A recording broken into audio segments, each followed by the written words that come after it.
Hi, grade 6th. In previous class of English grammar, I had explained you about different types of sentences. And the sentence were, there are 4 types of sentences. One is declarative, interrogative, imperative and exclamatory. We'll just quickly go through the sentences and their types. Declarative sentences are telling something about information. It is giving some informations about anything, any person, anyone, and it is generally ending with full stop. Interrogative sentences are those types of sentences which is asking us anything, any type of question.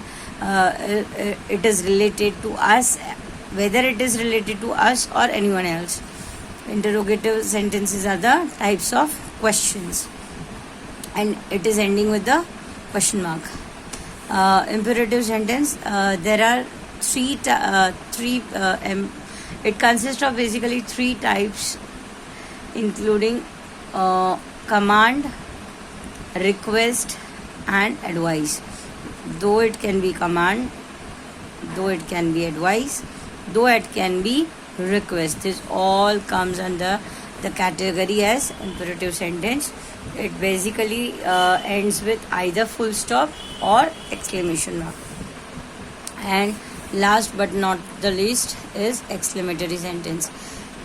Any strong feelings, whether it can be our shock, whether it can be our surprise, whether it can be our happiness, sorrow, whether it can be our pain, anything come under the exclamatory sentences. It generally ends with a exclamation mark.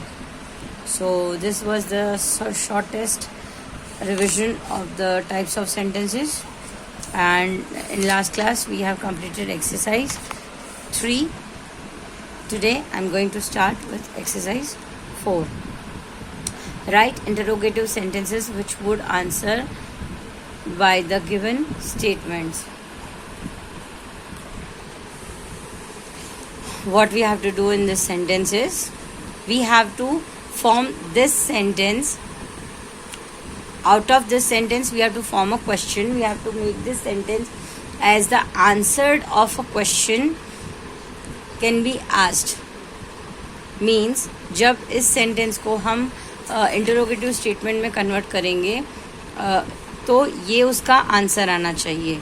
Number 1, I will pack my bag after breakfast. मैं breakfast के बाद मेरा bag pack करूँगी. सो the answer is number 1, when will you pack your bag. मतलब अगर आपको कोई question पूछता है तो आप वो क्या पूछेंगे, when will you pack your bag. मतलब आप अपना बैग कब पैक करोगे, और या will you pack your bag after breakfast. तो आंसर यस और नो में आएगा, और आई विल पैक. ये दोनों आंसर्स इसके सही है. मीन्स हम मैक्सिमम हो सके उतने क्वेश्चंस इसमें क्रिएट कर सकते हैं. This sentences are called as interrogative sentence. So this exercise, आपको इस एक्सरसाइज में क्या करना है, आपको इस एक्सरसाइज में ये सेंटेंसेस के क्वेश्चंस क्रिएट करने हैं, इंटरोगेटिव स्टेटमेंट में कन्वर्ट करना है, जिससे ये क्वेश्चंस पूछने पर आंसर ये आए. It is 1 kilometre wide.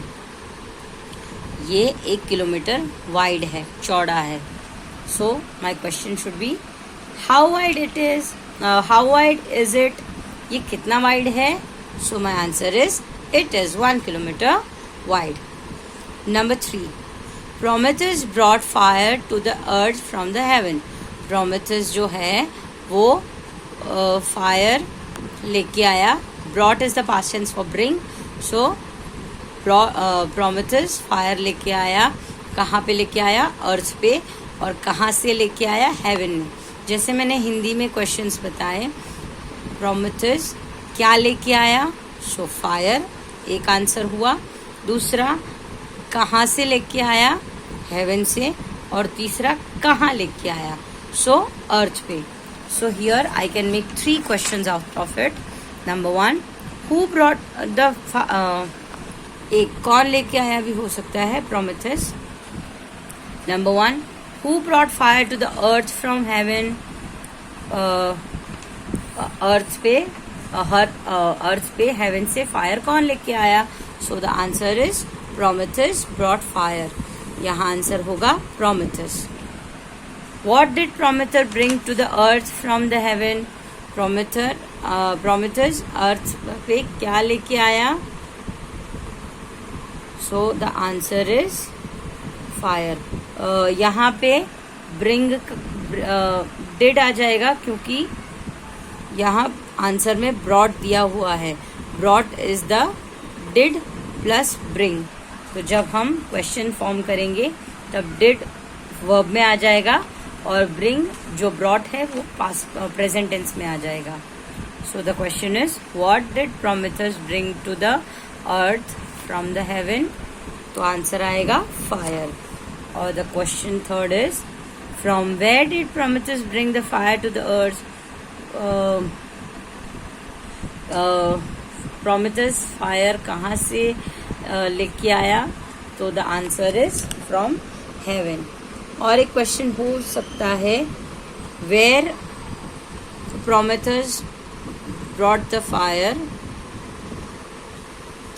From the heaven? तो आंसर आएगा earth. Yes.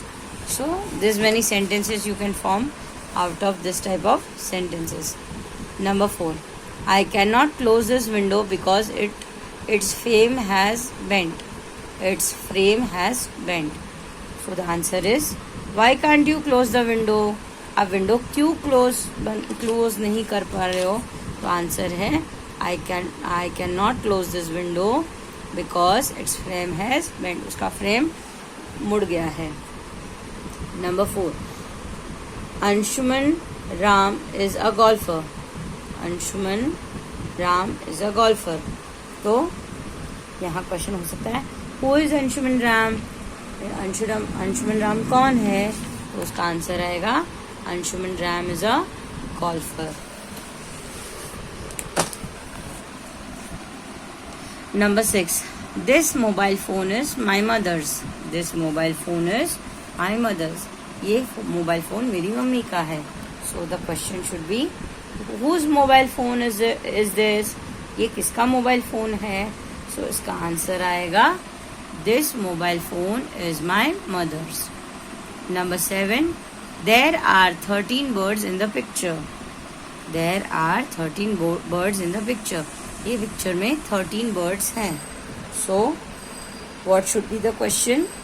How many birds are there in the picture? Birds में पिक्चर में कितने बर्ड्स हैं? So the answer is there are 13 birds in the picture. Number 8, I went to watch a movie last evening. मैं last evening movie देखने गया था. So my question should be where did you go last evening? आप last evening कहाँ गए थे? तो answer हो सकता है I went to watch a movie. Yes, मैं मूवी देखने गया था. या तो फिर क्वेश्चन हो सकता है what did you do last evening? आपने लास्ट इवनिंग क्या किया? तो आप बोल सकते हो I went to watch a movie last evening. ये दोनों क्वेश्चन के आंसर इस टाइप से दिए जा सकते हैं. Number 9, रफीक्स house is in Manohar नगर. रफीक का घर कहाँ है? मनोहर नगर में. तो क्वेश्चन हो सकता है where is Rafiq's house? Rafiq का घर कहाँ है? So the answer is Rafiq's house is in Manohar Nagar. Now number 10, this train will reach Dehradun at 4 o'clock in the morning. ये ट्रेन देहरादून सुबह 4 बजे पहुंचेगी. So my question should be when will this train reach the Dehradun? When will this train reach Dehradun? ये train Dehradun कब पहुंचेगी? सो the answer should be this train will reach Dehradun at 4 o'clock in the morning. ये जो train है वो सुबह 4 बजे देहरादून पहुंचेगी. यस. सो हमने इस एक्सरसाइज में क्या नया सीखा? हमने ये एक्सरसाइज में ये सीखा कि सिंपल सेंटेंस से हम इंटरोगेटिव स्टेटमेंट कैसे बना सकते हैं, और ना ही सिर्फ एक सिंगल क्वेश्चन, हम उसके मैक्सिमम आंसर्स कैसे निकाल सकते हैं, उतने क्वेश्चंस हम बना सकते हैं। जैसे कई क्वेश्चंस में आंसर 2 या 3 से ज़्यादा 2 या 3 थे, सो we can make as many as questions from any single sentences. So hope this is clear to you all, and your today's homework is you will complete exercise 4 in your notebook, because there is no space to write the answers here. So what you will do is you will write these answers in your notebook, and you won't write only answers, you will write answers with a question. You will write number 1, I will pack my bag after breakfast, and then you will write answer 1, when will you pack your bag, or will you pack your bag after breakfast. ठीक है? So आप question और answer साथ में लिखोगे. So hope this is clear to you all, and that's it for the day. Bye.